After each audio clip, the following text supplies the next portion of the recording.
Hi everyone, and welcome to this review video for ECE 2111 Signals and Systems.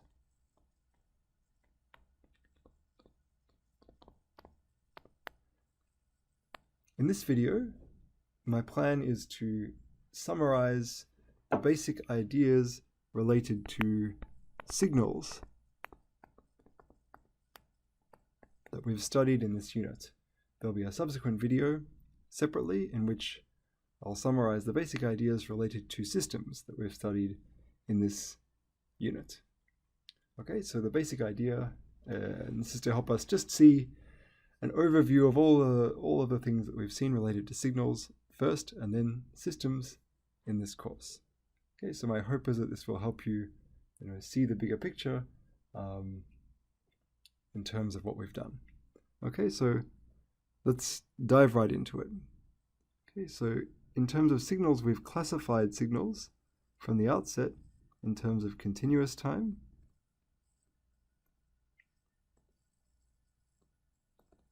and discrete time signals.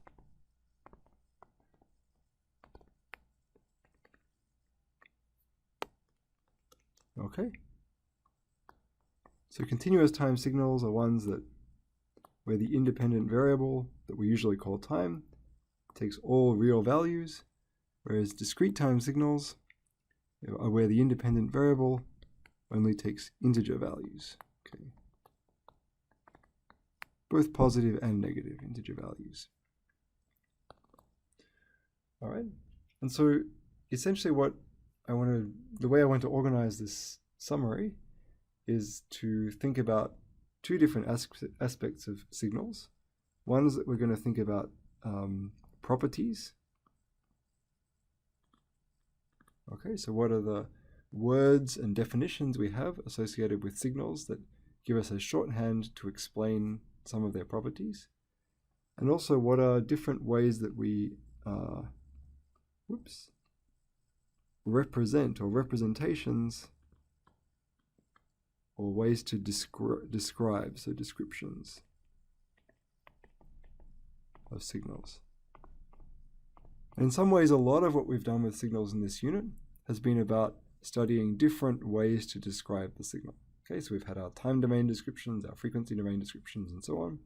So we're going to just summarize both of those. And we're going to do this both in continuous and discrete time, and I'll try to do it in such a way that we can see the parallels between the two situations. Okay, so let's get started with this. And first, before we get into the properties and representations, we'll also just look at some really basic examples, right? Just remind ourselves of the most important signals and systems that we've seen throughout the course, and some methods to build new signals from old signals. Okay, so let's start with some basic examples. All right, so in continuous time, we'll do on the left, and discrete time on the right. So in continuous time, we've got the unit impulse, okay, which we use to denote delta, and we generally draw this as just a spike at 0. We've got the unit step, which we usually denote by u, and if I were to plot the unit step, it generally looks like,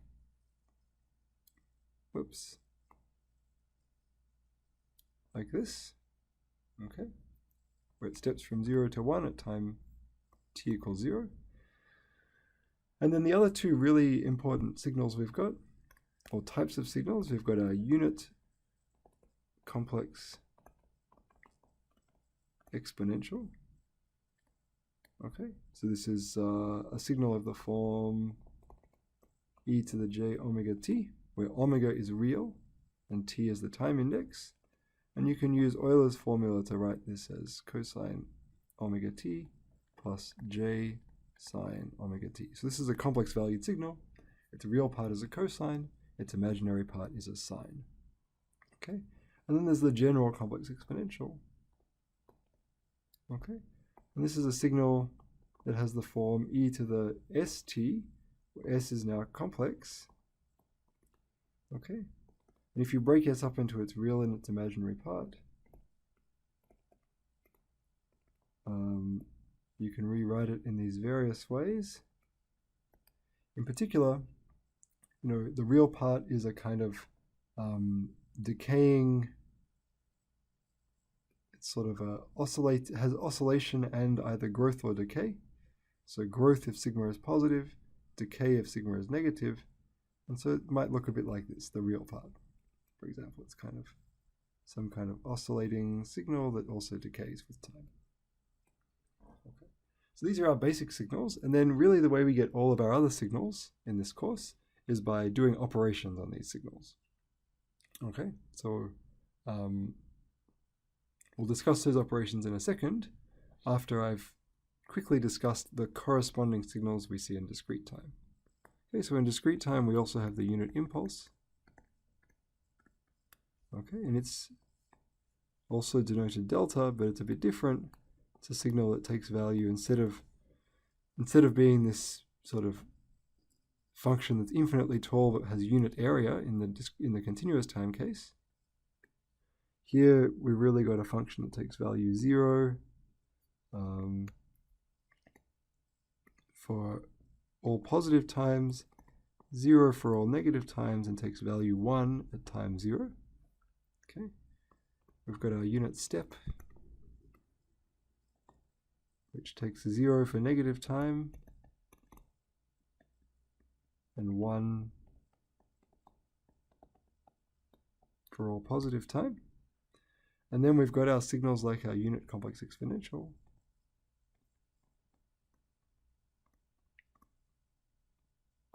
Okay, which we might write in the form e to the j omega n now. So n is an integer, always in here.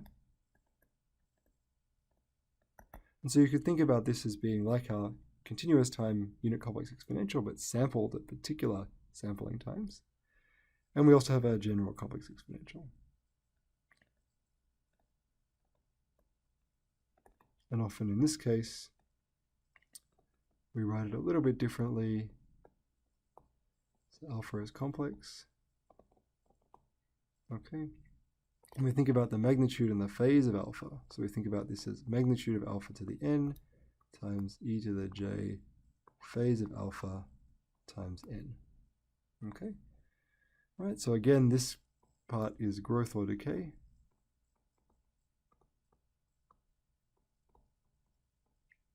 And this is giving us oscillation. Okay. All right, so those are some basic examples of signals. What about how do we get new signals? Well, by doing operations on them. So we do things like we can add, multiply, scale, differentiate, integrate, we can time shift, whoops,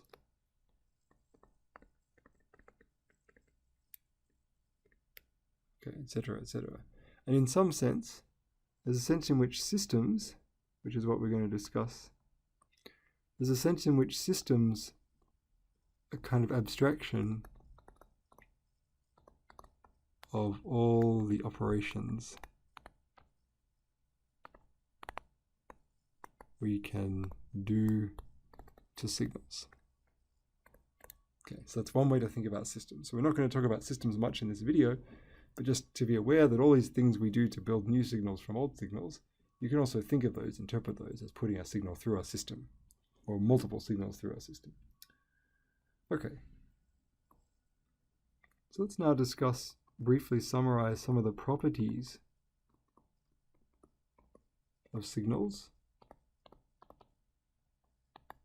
that we've seen in this unit. Okay, so we've seen periodic signals.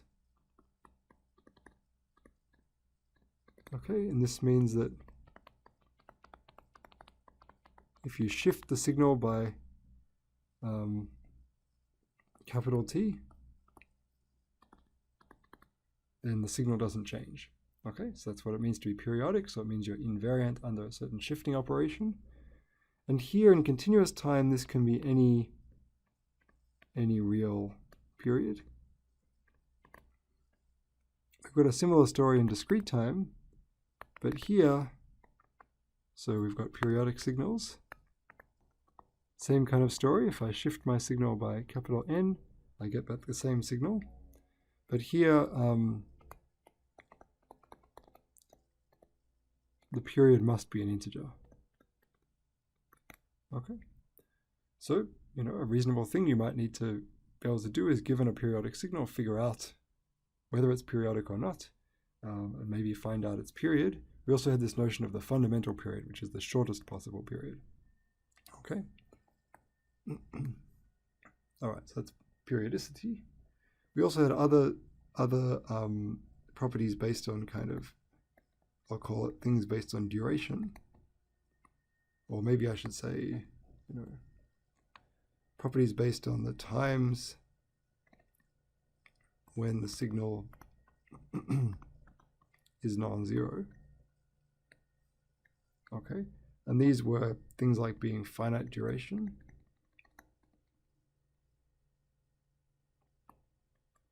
okay, left-sided,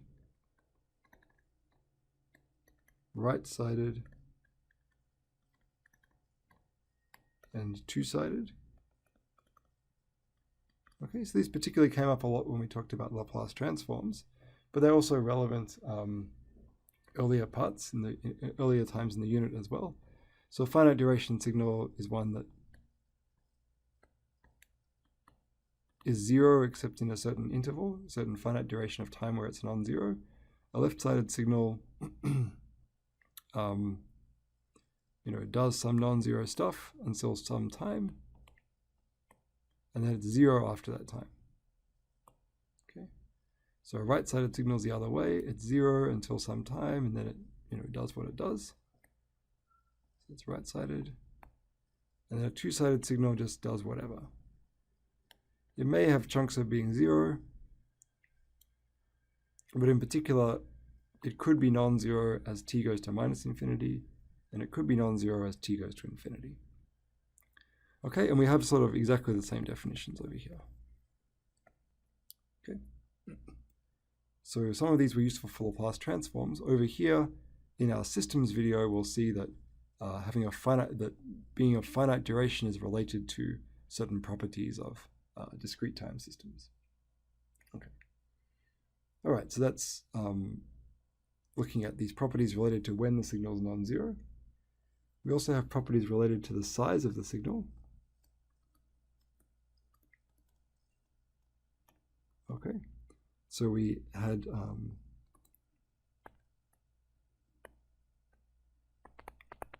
two notions of size that we discussed. One is being bounded.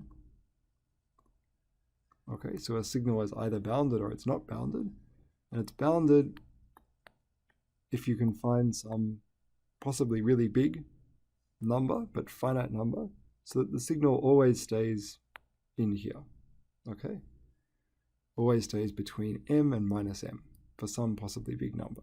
Okay, so that's what it means to be bounded, and you're unbounded if you're not bounded. Okay.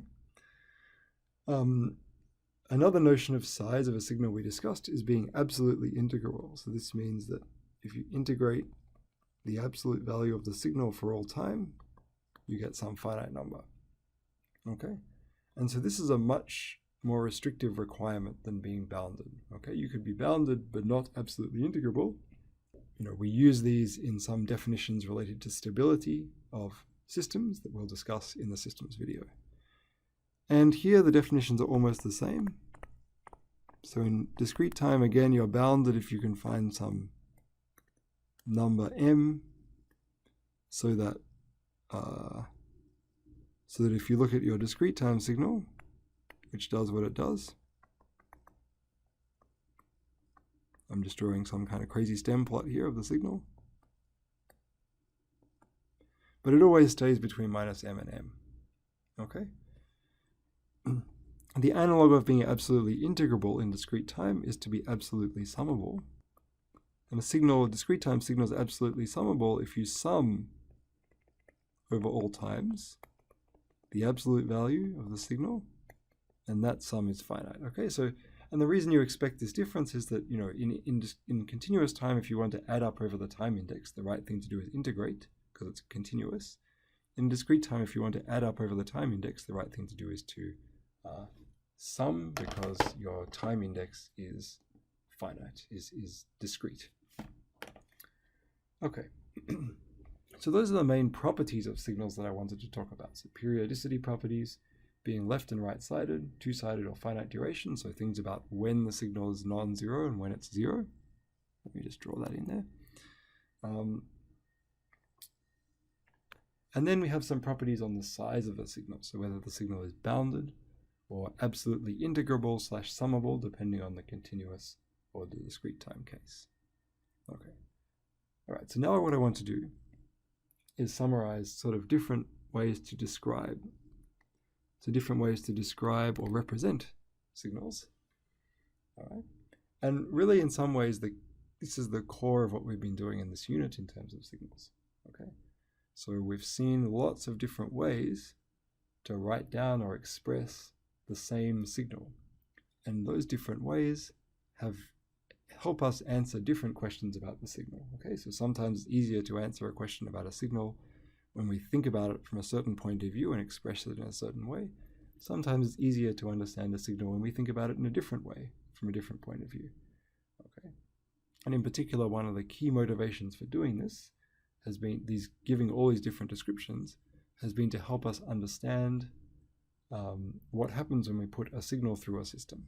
Okay, and we'll study that in the next video, but that's kind of been, in some ways, the overarching motivation for all these different ways to write signals. We've got kind of time domain descriptions. Okay, so this is where we focus on a description of how the signal changes as a function of time. We'll also see that we've had a couple of different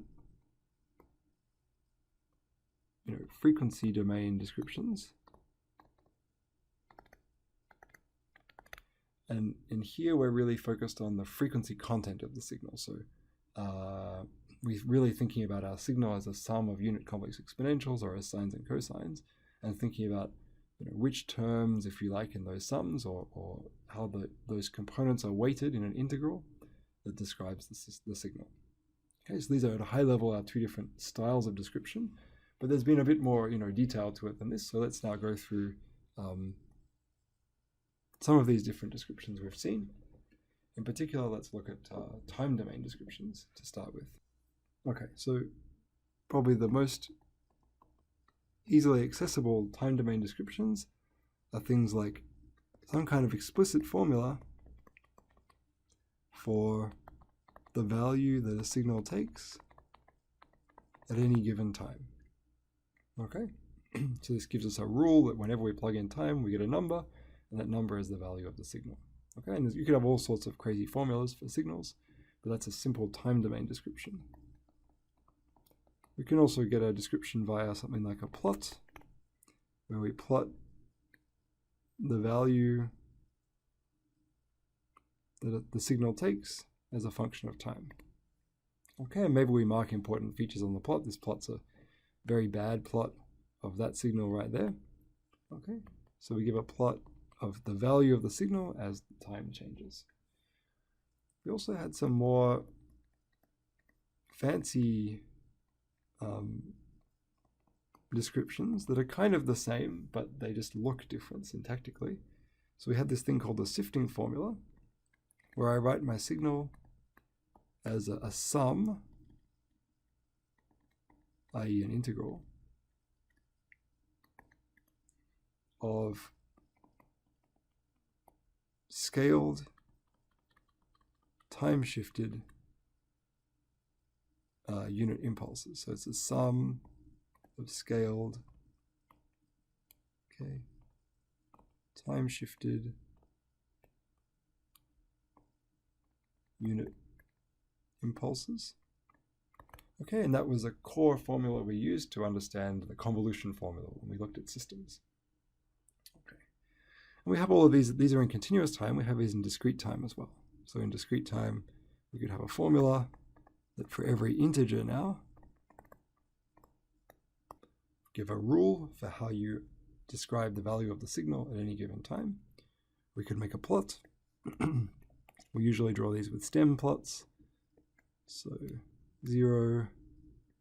Okay, so that's a stem plot of that signal between the time -4 and 4. We have things like the sifting formula, which is almost the same, but we do replace the integral with a sum. Okay, so it's again a sum of scaled, time-shifted unit impulses. Okay, and we could have other ways of describing signals in the time domain, but these are kind of the main ones that we've looked at.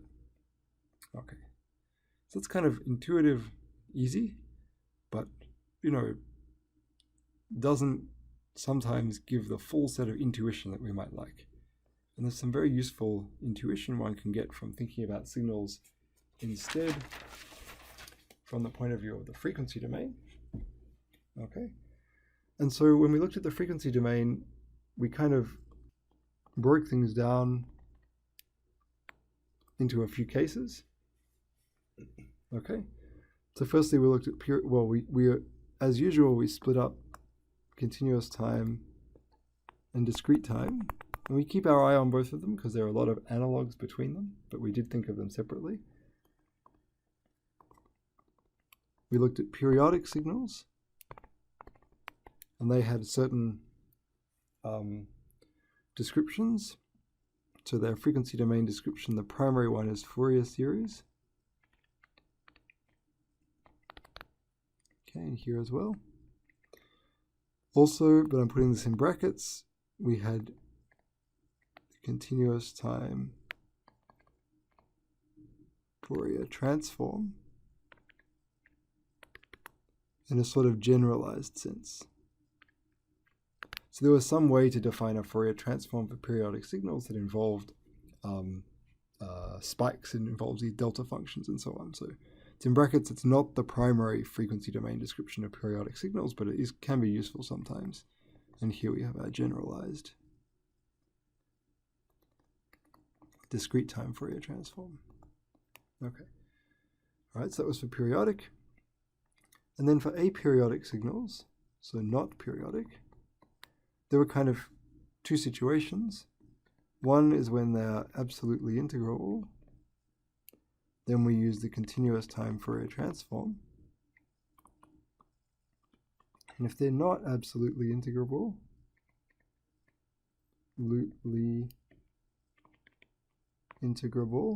okay, we have this generalization that we call a Laplace transform.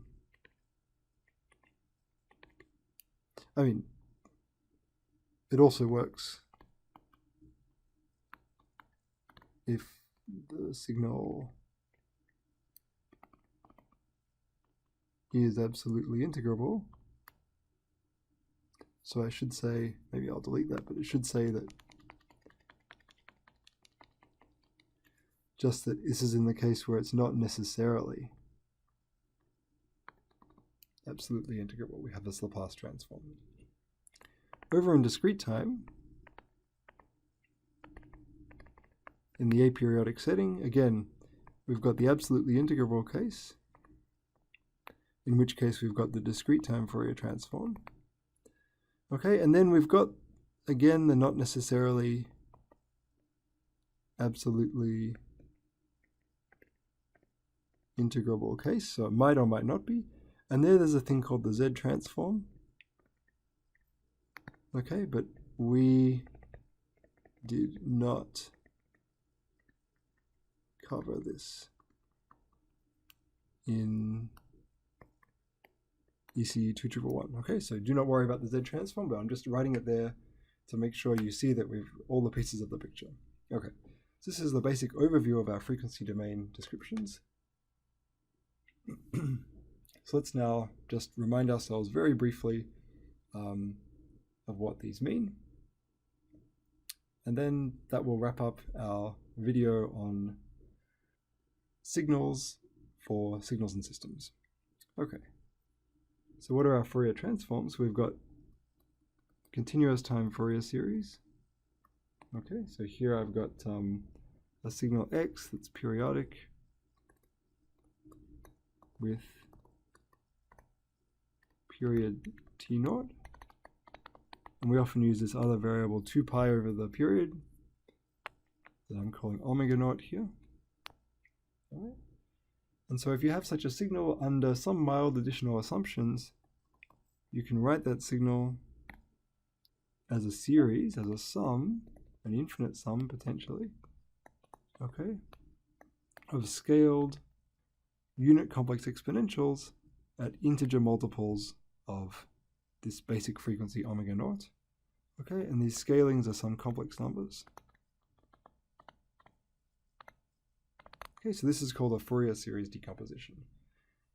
One way to get these complex numbers is to use a formula. And what this formula says that you should take the average value over one period of your signal times this unit complex exponential, but now with a minus sign. Okay, so here I integrate dt because I want to get rid of the t's out of this signal and just get an expression that depends on k. Okay, and so these are called the Fourier series coefficients. And Fourier series coefficients have a whole bunch of properties. So if a signal has some nice properties like being real valued, the Fourier series coefficients have certain properties. Many of these are summarized in a table on the formula sheet. Okay, so this is the basic fact of life about Fourier series. How do we compute these Fourier series decompositions? Well, there's basically two ways. One way is that we use the formula. Okay. The other way is to use known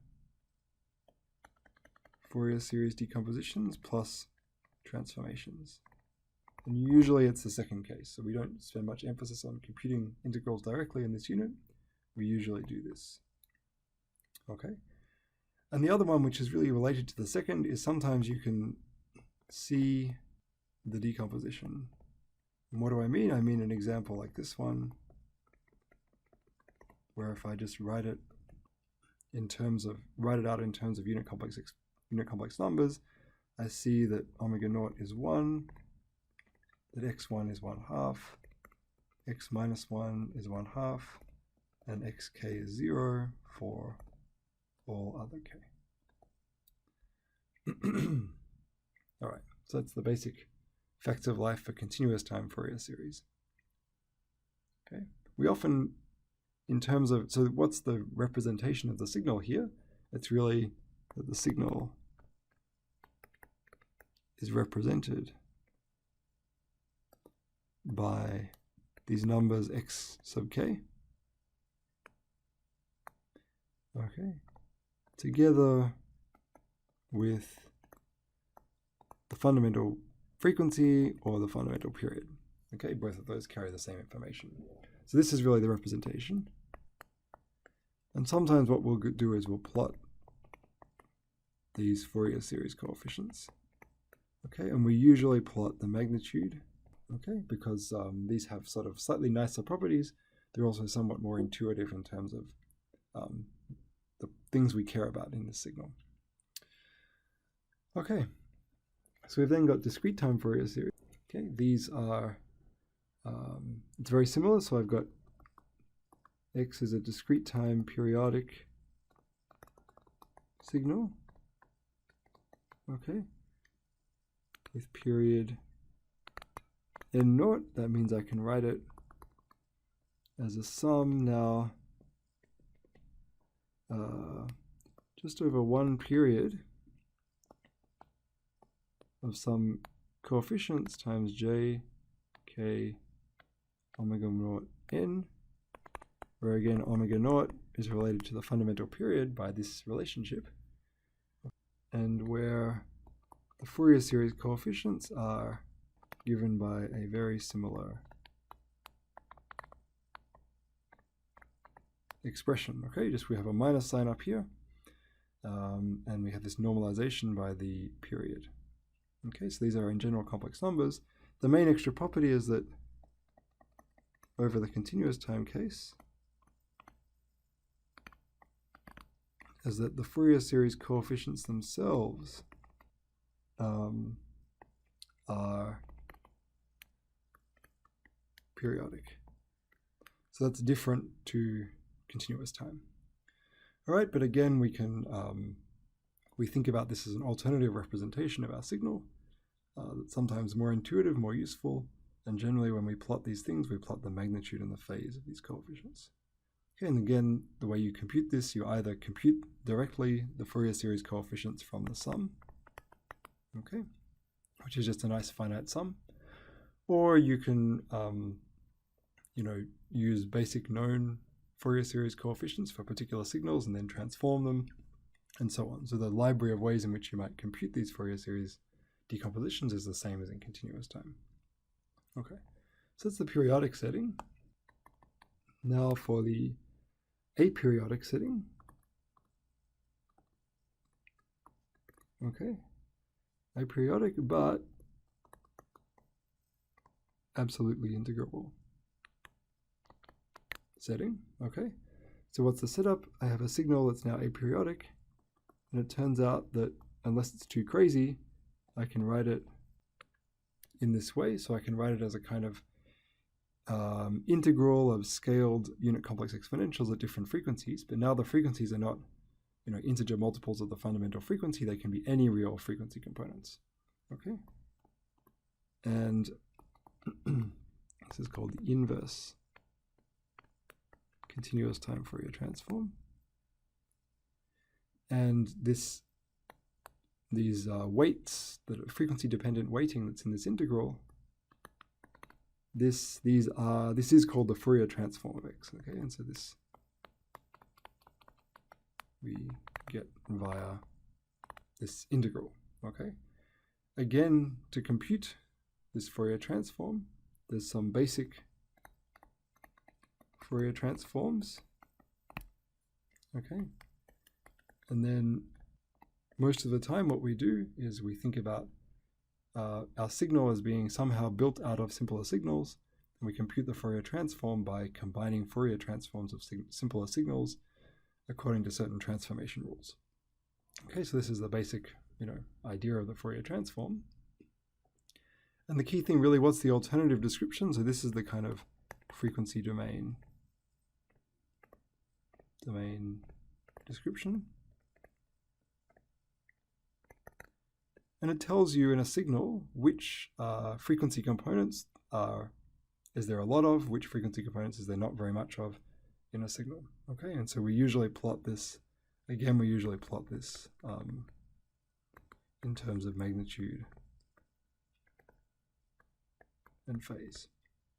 And the real reason for doing that is that is in many ways related to the systems part of the course. Okay, so it's because it's much easier to understand how a signal behaves when it goes through a system in terms of its magnitude and phase rather than its real and imaginary part. Okay, so this is the continuous time setting here. There's a very similar story in discrete time. Okay, so I've got x here is going to be aperiodic and absolutely summable. And it has a description of the following form. Okay, as again a sum or an integral, a weighted continuous sort of sum, an integral of unit complex exponentials at frequencies omega. Okay, but here now the integral is only from 0 to 2 pi, or often instead we do the integral from minus pi to pi. Okay. The key thing is we really integrate over one period of this frequency domain description. And what is this frequency domain description? This is the discrete time Fourier transform of our signal. Okay, so this is the discrete time Fourier transform, and this is the inverse discrete time Fourier transform. Okay, and the key extra property in dt, in discrete time, is that x of omega is 2 pi periodic. Okay, and if you like, this means that, frequency 0, constant, is the same as frequency 2 pi, right? And so in particular, that's why we often think about frequency content as between minus pi and pi. Okay, and again, when we plot this, we usually plot this in terms of the magnitude and the phase, and we plot things between minus pi and pi, typically, because that exposes the most symmetry in the picture.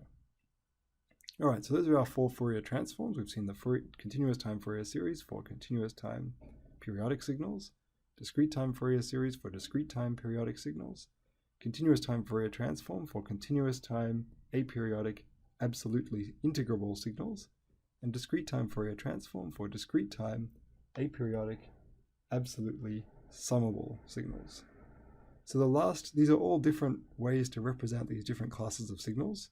They all give us a frequency domain type description in which what's highlighted is the different frequency components in the signal. Okay.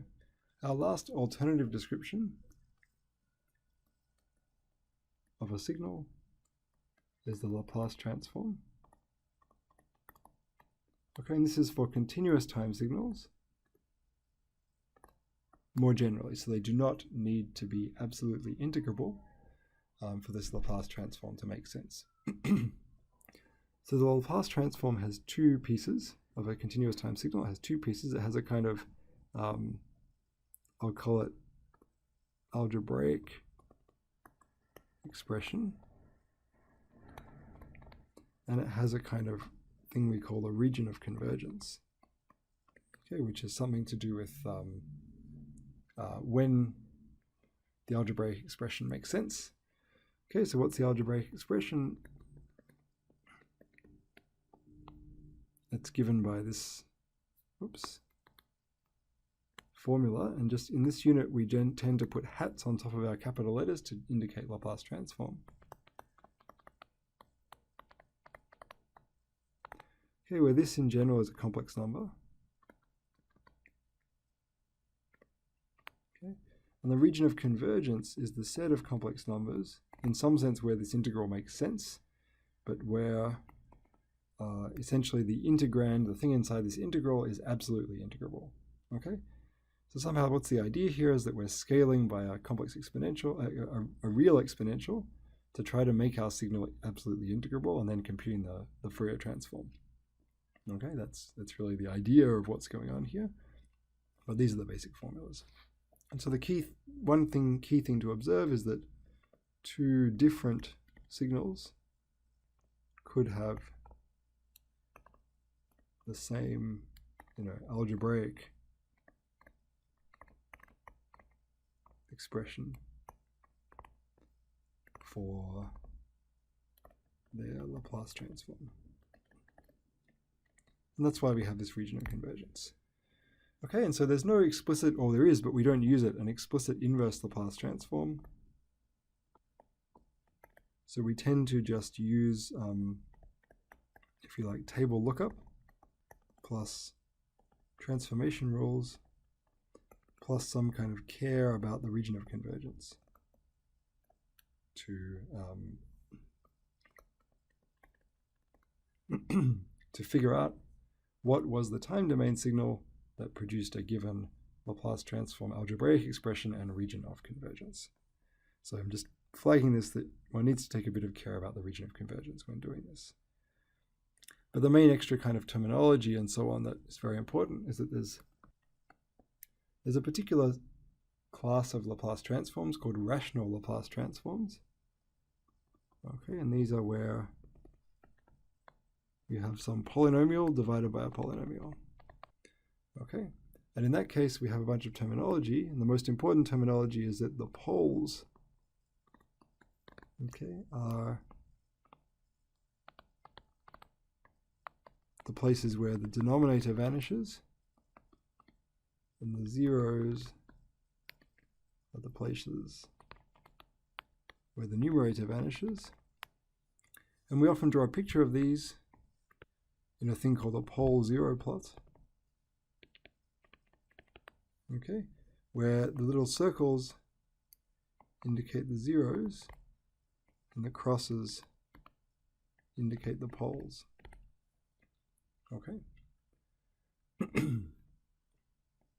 All right, so let's just wrap up the discussion. So what we've seen in this review video are things about signals. Okay, we've seen that there are continuous time and discrete time signals. We've seen that they have different properties. So there's been properties of interest of signals. We've also had different representations. So ways to describe signals. There's been ones in the time domain, like plots, formulas, the sifting formula, most importantly. And then there's been frequency domain type descriptions. Okay, and these sort of break into different types depending on various properties of the signal. So if you're periodic, you get Fourier series. If you're aperiodic, and absolutely integrable, you get the Fourier transform. And if you're just sort of aperiodic in general, we have the Laplace transform. Things are very similar in discrete time. The main difference is that in this unit, we have not studied the analog of the Laplace transform for discrete time signals. But there is for periodic discrete times, there's a Fourier series. For aperiodic but absolutely summable discrete time signals, there's a notion of Fourier transform, and then there's the Z transform for aperiodic discrete time signals that we have not studied. Okay, so hopefully that gives you some overview of the kind of properties and representations of signals that we've seen in the course ECE 2111, Signals and Systems. Thank you very much for listening.